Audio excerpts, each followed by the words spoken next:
Shalom, selamat pagi. Hari baru ya. Hari ini kita dapat melakukan renungan harian ini. Puji Tuhan, hari baru, kesempatan baru dari Tuhan Yesus bagi kita semua. Puji Tuhannya, dan kiranya kita tidak pernah berhenti berharap ya. Kita berharap semakin berakar kuat di dalam Tuhan Yesus. Kita berharap semakin melekat erat dalam Tuhan Yesus. Kita berharap bahwa apapun yang kita lakukan, kita selalu tahu yang terpenting adalah nantinya saat bertemu dengan Tuhan Yesus. Tujuan kita cuma satu, bertemu dengan Tuhan Yesus. Dan seperti para rasul dan para muridnya yang saling mendukung, saling membantu, saling menolong, saling mendoakan, saling mensupport untuk satu tujuan yang sama. Mereka rindu untuk bertemu dengan Tuhan Yesus, sehingga apapun yang mereka lalui, mata mereka tertuju kepada Tuhan Yesus, hati mereka tertuju kepada Tuhan Yesus. Dan kiranya selama di muka bumi ini ya, kita bisa melakukan seperti apa yang para murid dan para rasul lakukan, karena mereka memegang janji Tuhan Yesus. Nah, selama di muka bumi, kiranya kita bisa saling menguatkannya, saling membantu untuk melewati hari-hari kita sampai kesudahannya. Saling membantu, saling mensupport ya dalam hal apapun, baik dalam jasmani maupun rohani ya. Kita pakai hikmat-hikmat, kita minta tuntunan Roh Kudus, kita minta penyertaannya.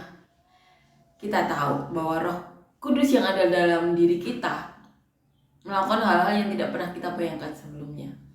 Bahkan Roh Kudus berdoa bagi kita, mengerti segala keluhan-keluhan di dalam hati kita, menyampaikannya kepada Allah, dan Allah mengerti apa yang dimaksudkan oleh Roh Kudus. Bagian dari diri Allah, yaitu Roh Kudus, tinggal dalam diri kita, kita imani itu. Jangan sampai karena kita menuruti keinginan kita yang tidak sesuai atau tidak sejalan dengan kehendak Tuhan, Roh Kudus itu jadi ini ya,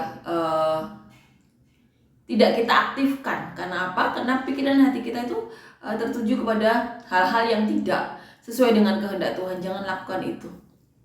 Karena apa? Karena Allah itu, seperti yang kita baca kemarin, bertindak melakukan sesuatu bagi orang-orang kudus yang ada Roh Kudus, untuk sesuatu yang baik, untuk kebaikannya. Dikatakan malah sudah menentukan, merencanakan, membenarkan, memilih, memuliakan. Mari, Tuhan sudah kasih tahu jalannya. Yang terpenting kita itu melakukan kehendak Tuhan. Ini adalah segala kisah, hal-hal firman Tuhan yang didengar para rasul, para murid. Bahkan yang mengiringi para rasul, para murid selalu mendengar ya khotbah para rasul dan para murid ini. Mereka mencatat orang-orang yang saat itu kepenuhan Roh Kudus semua. Bahkan yang saat mendengar khotbah Paulus, semuanya mendapatkan pengurapan Roh Kudus. Amin ya. Dan kiranya kita pegang ya, kita pegang janji yang benar-benar nyata ini, senyata saat Tuhan berbicara kepada umat manusia. Tuhan kita masih berbicara, salah satunya kepada saya melalui pendeta ini ya, almarhum pendeta Yesaya Pariaji, Pastor Satmo Dabas, dan pendeta Yosef, satu dari Nigeria, satu dari India yang sekarang tinggal di Amerika, dan ini almarhum pendeta Yesaya Pariaji dari Gereja Tiberias dari Indonesia. Hal-hal yang luar biasa, hal yang tidak bisa disangkal manusia itu sudah dilakukan oleh Bapa, bahkan di masa sekarang masih berbicara. Seperti perkataan Bapa kemarin ya, dimana ditulis judul backgroundnya pengharapan anak-anak Allah dikatakan, dan mereka yang ditentukannya dari semula, mereka itu juga dipanggilnya, dan mereka yang dipanggilnya, mereka itu juga dibenarkannya, dan mereka yang dibenarkannya, mereka itu juga yang dipermuliakannya. Jadi di sini kita harus pegang pengharapan anak-anak Allah ini. Kita pegang itu. Kita imani itu.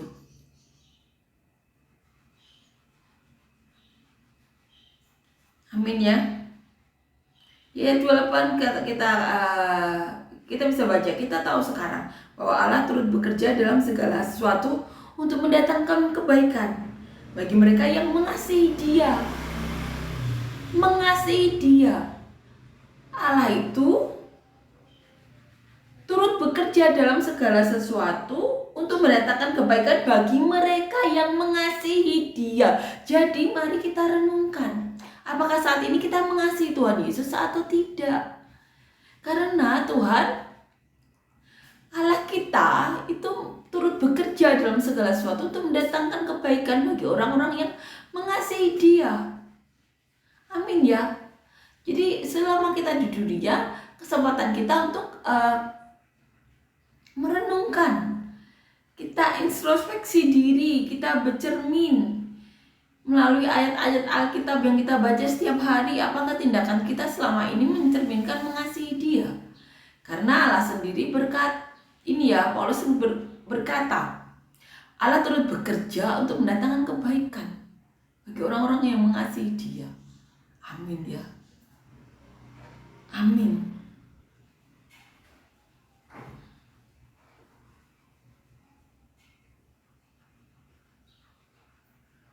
Amin ya. Dan kiranya kita benar-benar bisa saling menguatkan, saling mensupport, saling membantu dengan melakukan kehendak Tuhan ini ya. Ini satu-satunya cara untuk mengasihi Dia. Dan dengan melakukannya, kita tuh ada yang namanya pengudusan. Kita sudah baca di perikop kemarin ya. Dan dengan pengudusan ini, akhirnya hidup kekal yang akan kita dapatkan. Amin ya. Makanya kita perlu saling mensupport, saling membantu, saling mendukung. Seperti yang dilakukan oleh para rasul dan para murid. Untuk bisa melakukan apa yang dikehendaki Tuhan. Mengasihi Dia. Amin ya. Amin. Kiranya kita bisa saling menguatkan, saling mensupport untuk melakukan apa yang perlu kita lakukan. Amin ya. Amin. Kita akan nyanyikan lagu yang pertama.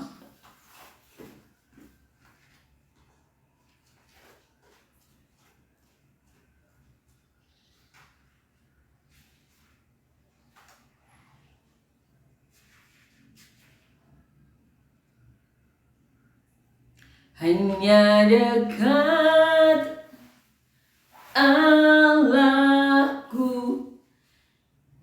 rasa tenang hatiku, Kau sertai jalanku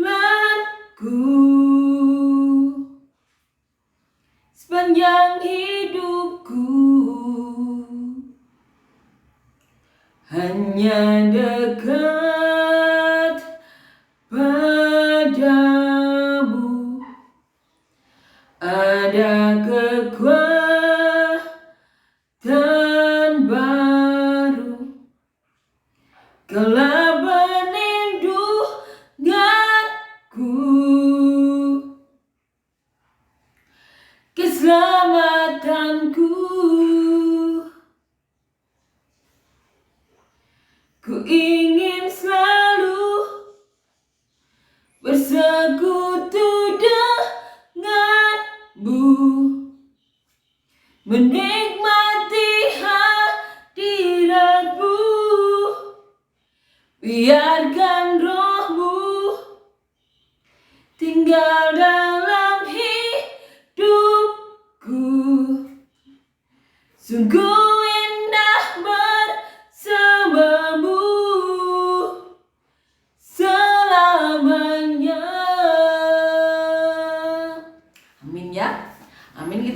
lanjutkan membaca dan merenungkan ayat firman Tuhan di kitab Roma pasal yang ke-8 ayat 31 sampai 39, judul perikopnya keyakinan iman.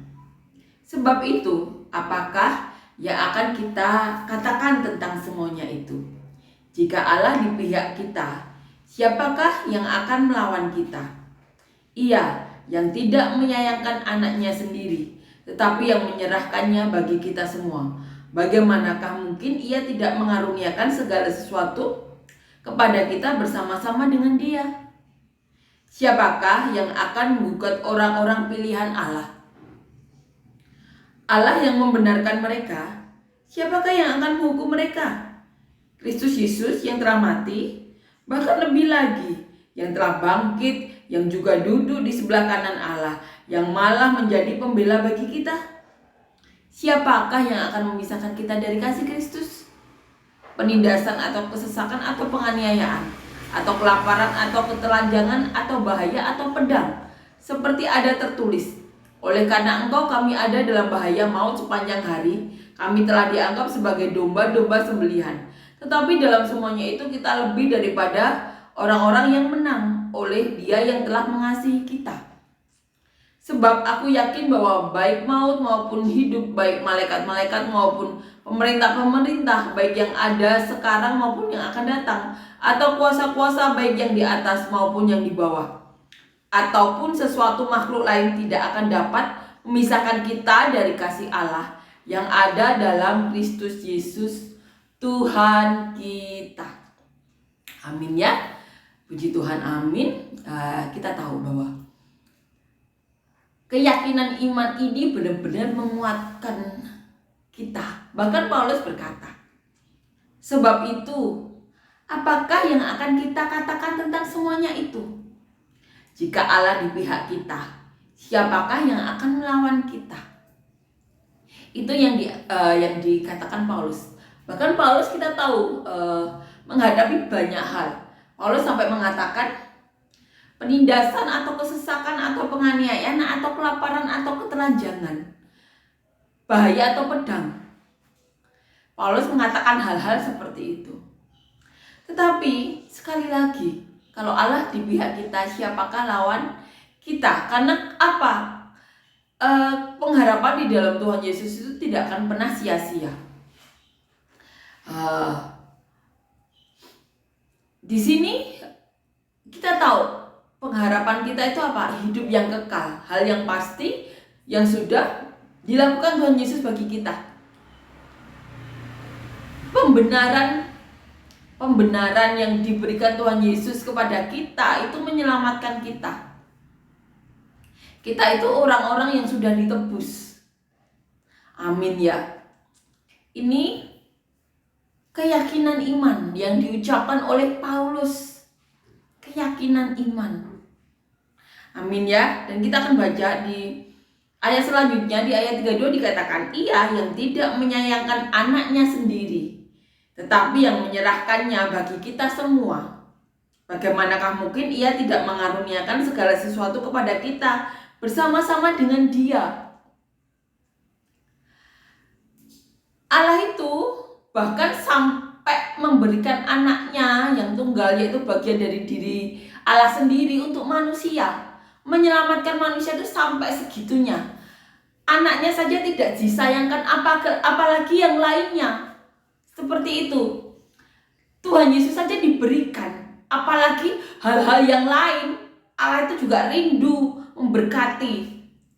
Paulus sampai mengatakan demikian, anaknya yang tunggal saja itu Allah berikan bagi kita.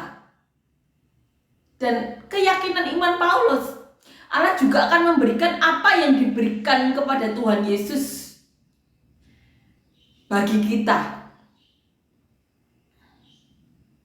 Mengaruniakan segala sesuatu. Tuhan Yesus saat ini duduk di sebelah kanan Allah. Hal-hal yang luar biasa telah Allah lakukan buat manusia. Anaknya yang tunggal saja diberikan.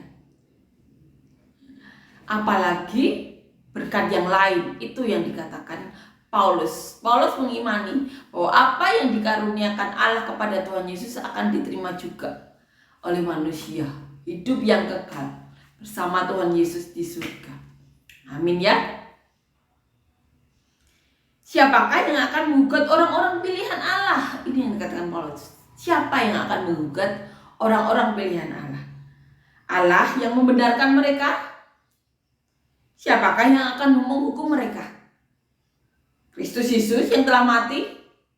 Bahkan lebih lagi, yang telah bangkit, yang duduk di sebelah kanan Allah, yang malah menjadi pembela bagi kita. Siapakah yang akan memisahkan kita dari kasih Kristus? Kalau sampai mengatakan seperti itu, siapa yang akan menghukum kita? Allah.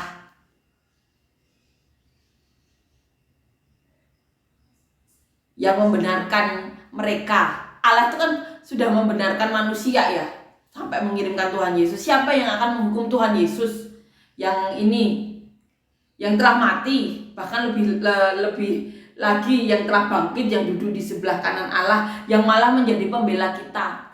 Itu yang dikatakan oleh Paulus. Siapa yang akan menghukum kita? Allah. Allah yang bahkan sudah mengirimkan Tuhan Yesus. Siapa yang menghukum kita lagi? Tuhan Yesus yang sudah mati bahkan bangkit, saat ini duduk di sebelah kanan Allah, yang saat ini menjadi pembela kita. Itu keyakinan iman dari Paulus. Siapakah yang dapat memisahkan kita dari kasih Kristus? Di sini Paulus mengatakan penindasan, atau kesesakan, atau penganiayaan, atau kelaparan, atau ketelanjangan, atau bahaya, atau pedang. Itu yang dikatakan Paulus ya. Jadi apakah yang dapat memisahkan kita dari kasih Kristus? Apakah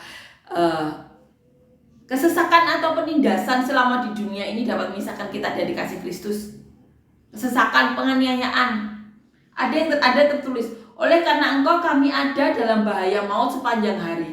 Kami tetap dianggap sebagai domba-domba sembelihan. Di ayat 37, tetapi dalam semuanya itu kita lebih daripada orang-orang yang menang oleh Dia yang telah mengasihi kita. Paulus mengatakan, tetapi dalam semuanya itu kita lebih dari pemenang. Jadi saat mengalami penindasan, ketelanjangan, kesesakan, penganiayaan, kelaparan, Paulus kan sudah mengalami itu semua.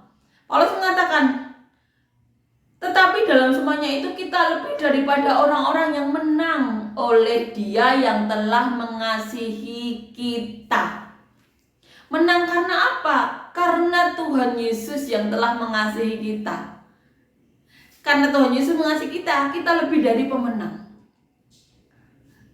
Amin ya. Karena dengan Tuhan mengasihi kita, Tuhan memberikan Roh Kudus, meminta Allah untuk mengirimkan Roh-Nya, bagian dari dirinya sendiri bagi kita, menyertai kita, mendoakan kita. Bahkan Allah turut bekerja untuk mendatangkan kebaikan bagi orang-orang yang mengasihi Dia. Makanya kita disebut orang yang lebih dari pemenang. Karena apa?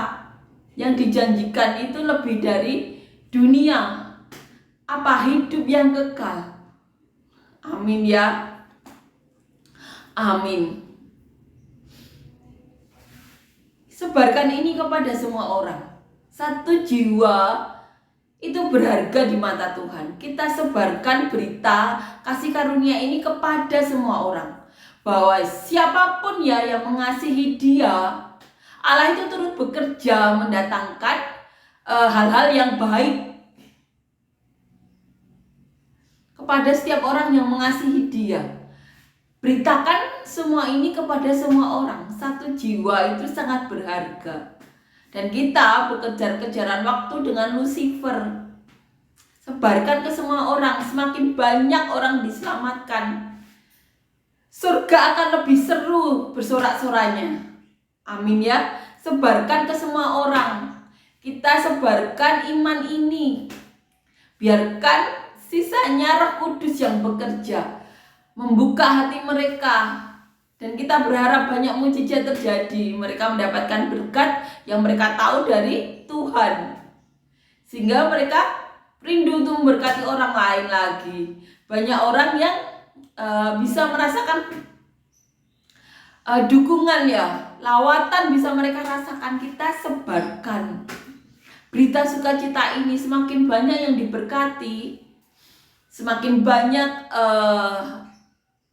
orang yang mengetahui berita ini, semakin banyak yang diselamatkan, dan semakin seru surga bersorak-sorai. Amin ya. Amin. Selama kita berada di muka bumi ini kesempatan kita untuk menyebarkan Injil, memberitakan berita kasih karunia ini. Karena apa? Tuhan kita itu benar-benar sudah tidak bisa disangka lagi. Ceritakan, kita berdoa dan berharap banyak orang mendapatkan lawatan Roh Kudus, bahkan bisa mendengar atau melihat Tuhan Yesus berbicara. Kita sebarkan ke seluruh penjuru dunia ya. Kita berdoa dan berharap banyak orang yang mendapatkan lawatan Roh Kudus, bahkan bisa mendengar dan berbicara dengan Tuhan Yesus. Amin ya. Dan kita akan baca ayat selanjutnya.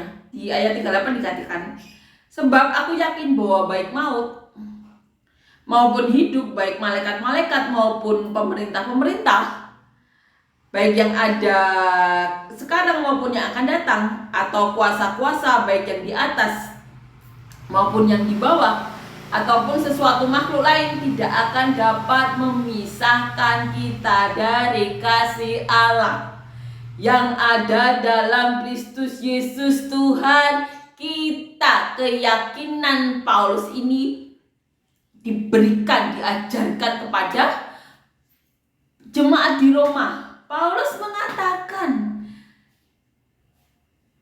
aku yakin, sebab aku yakin. Paulus, orang yang diurapi Tuhan, dipakai luar biasa, mengatakan, aku yakin baik malaikat-malaikat ataupun pemerintah, baik yang ada sekarang maupun yang akan datang, kuasa-kuasa baik yang di atas maupun yang di bawah, atau sesuatu makhluk lain, tidak dapat memisahkan kita dari kasih Allah yang ada dalam Kristus Yesus Tuhan kita. Seperti juga orang-orang yang ada Roh Kudus, Tuhan mengatakan orang-orang tersebut diberikan Allah bagi Tuhan, di mana dunia tidak bisa diambilnya. Dan sebaliknya juga, roh yang ada dalam diri kita adalah satu-satunya hal yang tidak bisa diambil dunia dari kita. Tapi roh ini bisa memberikan segalanya yang ada di dunia ini bagi kita. Hal yang tidak bisa diambil ini bisa memberikan segalanya. Kenapa? Allah itu pemilik. Tapi yang terpenting kita pandang atas. Kita harus menyelaraskan segala keinginan kita dengan kehendak Tuhan. Itu satu-satunya bukti nyata kita mengasihi Dia. Karena sekali lagi Allah turut bekerja untuk mendatangkan kebaikan bagi orang-orang yang mengasihi Dia. Amin ya. Sama seperti Tuhan Yesus saat mengatakan, orang-orang yang diberikan Allah itu tidak bisa diambil dunia. Kenapa? Ada bagian dari Allah sendiri, ada roh di orang-orang tersebut. Tapi sebaliknya juga, satu-satunya hal yang tidak bisa diambil dunia ini adalah roh yang diberikan Allah bagi kita di dalam diri kita. Bahkan kematian pun tidak bisa mengambil roh tersebut. Tetapi roh yang ada di dalam diri kita ini bisa memberikan segalanya. Kenapa?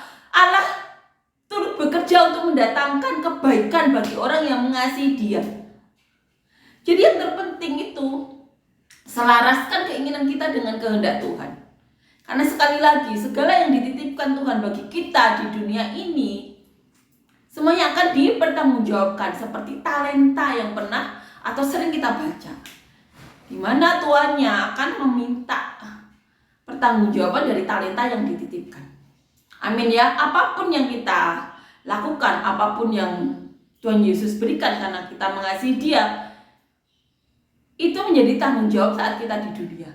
Yang terpenting itu fokus kita yang di atas, dengan melakukan segala sesuatu yang maksimal ya selama kita di muka bumi ini, dengan menyelaraskan dengan kehendak Tuhan, itu bukti nyata kita mengasihi Dia. Saat kita dititipkan apapun ya, asal kita tidak merugikan orang lain, asal kita tidak menyakiti diri kita sendiri ya, kita belajar semakin hari ya. Karena dengan bertambahnya pengetahuan, kita jadi tahu ya apa yang baik bagi tubuh kita, apa yang tidak. Tetapi kita juga tidak bisa menghakimi apabila orang-orang lain memberikan sesuatu ya pada diri mereka, karena mereka yang tahu tubuh mereka.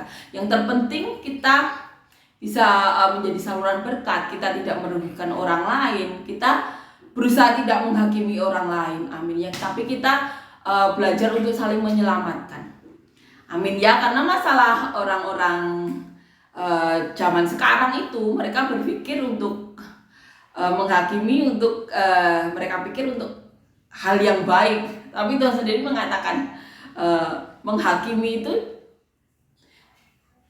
janganlah kamu, Tuhan Yesus mengatakan janganlah kamu menghakimi supaya tidak dihakimi, amin ya. Jadi yang terpenting itu kita tidak merugikan orang lain, kita tidak menjerumuskan orang lain, dan kita melakukan apa yang menjadi kehendak Tuhan. Itu bukti nyata kita mengasihi Tuhan, amin ya. Amin. Dan selama di muka bumi ini, biarlah kita melakukan apa yang Tuhan Yesus kehendaki, asalkan kita tidak berbelok ke kanan atau ke kiri ya. Kita fokuskan pandangan hati kita kepada Tuhan. Makanya kita perlu saling mendukung, saling support ya, agar orang-orang di sekeliling kita juga bisa menasehati kita, atau kita bisa menasehati mereka untuk mengoreksi ya apabila kita melakukan sesuatu hal yang tidak berkenan di hati Tuhan. Tapi yang terpenting lagi, Roh Kudus yang di dalam kita aktifkan ya. Kita berdoa kepada Tuhan, segala hikmat-hikmat Tuhan Yesus berikan kepada kita untuk menuntun langkah kita, amin ya. Karena kita tahu dengan mengasihi Dia itu satu-satunya cara adalah dengan melakukan kehendak-Nya, amin ya. Dan Allah turut bekerja bagi semua orang yang mengasihi Dia, amin ya. Kita beritahukan kepada semua orang, amin ya. Puji Tuhan, amin. Kita akan nyanyikan lagu yang kedua.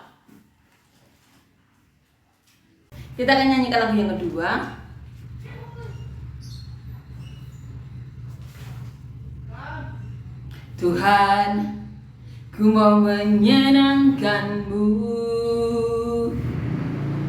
Tuhan, bentuklah hati ini jadi bejana untuk hormat-Mu, cemerlang bagai emas murni.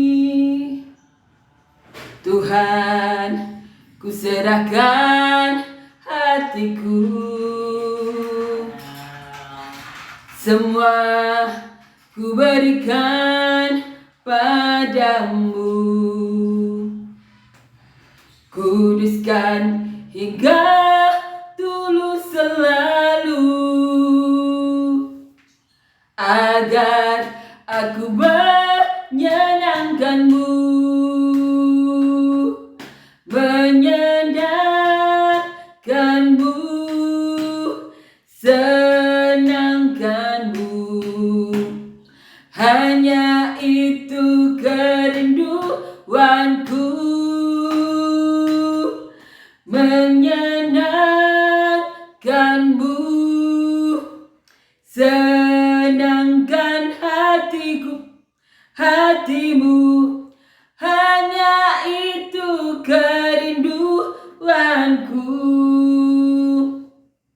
Terima kasih Yesus, terima kasih Tuhan untuk kebaikan-Mu, untuk penyertaan-Mu. Terima kasih Yesus. Kau baik, kau luar biasa dalam hidup kami. Dan kami berdoa untuk siapapun yang melihat tayangan ini, yang mengalami sakit, berikan kesembuhan. Apapun yang dalam diri kami yang bukan daripadamu, kau cabut Tuhan. Dan kami berdoa untuk kami semuanya yang memerlukan usaha dan pekerjaan, berikan kami usaha pekerjaan yang benar-benar daripadamu, yang dapat menjadi berkat bagi kami, orang-orang di sekitar kami, sampai ke penjuru bumi seperti yang kau mau. Dan kami berdoa Tuhan untuk siapapun dari kami Tuhan yang saat ini memerlukan pasangan hidup. Di kami semuanya pasangan hidup yang daripadamu, takat engkau, cinta engkau yang dapat membawa kami dan keluarga kami lebih dekat lagi kepadamu. Dan biarlah namamu yang dipermuliakan. Kami berdoa Tuhan untuk siapapun dari kami yang mengalami masalah, pergumulan hidup, tantangan hidup, kesesakan, problema, hal-hal yang menyesakkan hidup mereka, berikan jalan keluarmu, solusimu, terobosan-terobosan daripadamu, hujan berkat, mujizat, hal-hal yang baik. Roh Kudus-Mu kau curahkan kepada kami semuanya, dan biarlah namamu yang dipermuliakan dalam hidup kami. Terima kasih Yesus, kau bernyata, berada dalam hidup kami. Dalam nama Tuhan Yesus, amin.